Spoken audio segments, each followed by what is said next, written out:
Hi எல்லாருக்கும் வணக்கம். இன்னையோட வேலையை தான் செஞ்சுக்கிட்டு இருந்தேன். பாத்திரம் தேய்ச்சேன். ஆனால் முழுசாக பாத்திரத்தை தேய்க்க முடியல. 2 பாத்திரம் தேய்க்கிறோம், அதுக்குள்ளே வேறு வேலை வந்துடுது செய்கிறோம்.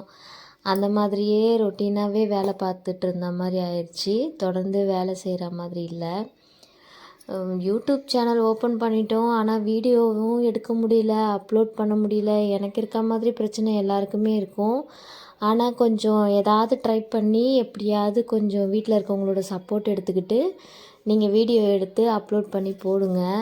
கண்டிப்பாக ஏதாவது சக்ஸஸ் ஆவீங்க. என்னால் உண்மையாகவே முடியல. ஏதோ டைம் கிடைக்கும்போது எடுத்து ஒரு டைம் பாஸுக்கு போடுற மாதிரி தான் நான் வீடியோ போடுறேனே தவிர, மற்றபடி இதில் ஒரு சம்பாத்தியம் வரணும் அப்படிங்கிற மாதிரிலாம் என்னால் ஃபோக்கஸ் பண்ணி செய்ய முடியல. ஏன்னா வீட்டில் இருக்க வேலை அந்த மாதிரி. அதுவும் இல்லாமல் சோம்பேறித்தனம் நிறைய. நம்ம பாட்டுக்கு வீட்டில் டிவி பார்த்தா ஆணு பார்க்குறது, ஃபோனை பார்த்தா ஆணு பார்க்குறது, வீட்டு வேலையாக அப்படியே கொஞ்சம் கொஞ்சமாக விட்டு விட்டு செய்கிறது, இந்த மாதிரியே போயிட்டுருக்கு. அந்த ஒரு இன்ட்ரெஸ்ட்டே வர மாட்டேங்குது. நீங்கள் எல்லோரும் சப்போர்ட் பண்ணுறீங்க, கமெண்ட்ஸ் பண்ணுறீங்க, லைக் பண்ணுறீங்க, அந்த மாதிரி இருந்தால் ஒரு ஆர்வம் வரும். எதுவுமே இல்லாமல் சும்மா போர் அடிக்குது அப்படின்ட்டு வீடியோ போடுறதுனாலையே அவ்வளோவா இன்ட்ரெஸ்டாகவே இருக்க மாட்டேங்குது. ப்ளீஸ் சப்போர்ட் பண்ணுங்கள். அப்போ தான் எனக்கும் நல்லா இன்ட்ரெஸ்ட்டாக போடணும், அடுத்தடுத்து வீடியோவை இப்படியெல்லாம் செய்யணும் அப்படின்னு சொல்லிட்டு எதனா ஒரு ஐடியா கிடைக்கும், ஆர்வம் வரும். அதனால் கண்டிப்பாக என்னோடய சேனலை கொஞ்சம் சப்போர்ட் பண்ணி சப்ஸ்கிரைப் பண்ணுங்கள்.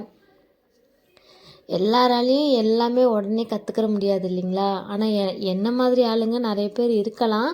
ஆனால் என்னை விட மோசமாக இருக்க முடியாது. ஏன்னா எனக்கு எந்த டேலண்ட்டுமே இல்லை, எந்த இதுவுமே இல்லை, ஒரு நாலேஜே இல்லை அந்த அளவுக்கு எதை பற்றியுமே. ஆனால் ஆசை மட்டும் இருக்குது, எதனா ஒன்று செய்யணும், எதனா ஒன்று பண்ணணும் அப்படிங்கிற ஆர்வம் மட்டும்தான் இருக்கே தவிர, அதுக்கான எந்த ஒரு நாலேஜுமே எனக்கு இல்லை. அதனால் எனக்கு இந்த மாதிரி ரொம்ப கஷ்டமாக இருக்குது. ஆனால் உங்களுக்கெல்லாம் ஈஸியாக இருக்கும் இல்லைங்களா? அதனால் என்னோடய வீடியோ பார்க்குறீங்க அப்படின்னா கண்டிப்பாக கொஞ்சம் சப்போர்ட் பண்ணுங்கள். எதனா ஒன்று நீங்கள் என்கரேஜ் பண்ணால் தான் அடுத்தடுத்து எதனா டெவலப் பண்ணுறதுக்கு எனக்கு வசதியாக இருக்கும்.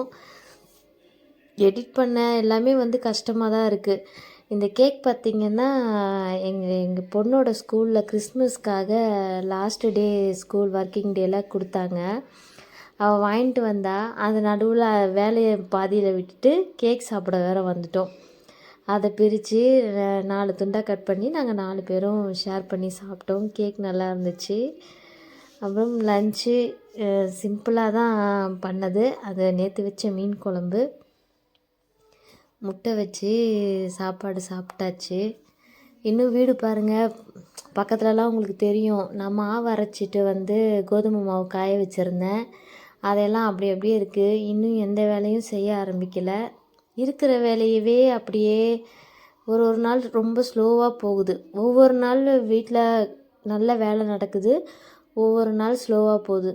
அதுவும் இல்லாமல் இந்த வீடியோ எடுக்கிறதுக்குள்ளே அவ்வளவு தான். ஈவினிங் ஸ்நாக்ஸு கேசரி பண்ணியிருந்தேன். நான் கலர் போட மாட்டேன், அதனால தான் இப்படி இருக்குது. பிடிச்சிருந்தால் லைக் பண்ணுங்கள், என் சேனலுக்கு கொஞ்சம் சப்போர்ட் பண்ணுங்கள். அடுத்தடுத்த வீடியோவை இன்னும் ஏதாவது உங்களுக்கு இன்ட்ரெஸ்ட்டாக போடுற மாதிரி நான் ட்ரை பண்ணுறேன். அதுவுமே ஏதாவது நீங்கள் உங்களோட சஜஷன் சொன்னீங்கன்னா அதுக்கேற்ற மாதிரி மாற்றிப்பேன். ஏன்னா நான் புதுசாக வந்திருக்கேன் இல்லைங்களா? அதனால் சப்போர்ட் பண்ணுங்கள். கண்டிப்பாக உங்களுக்கு ஏற்ற மாதிரி வீடியோ போட ட்ரை பண்ணுறேன். தேங்க்யூ.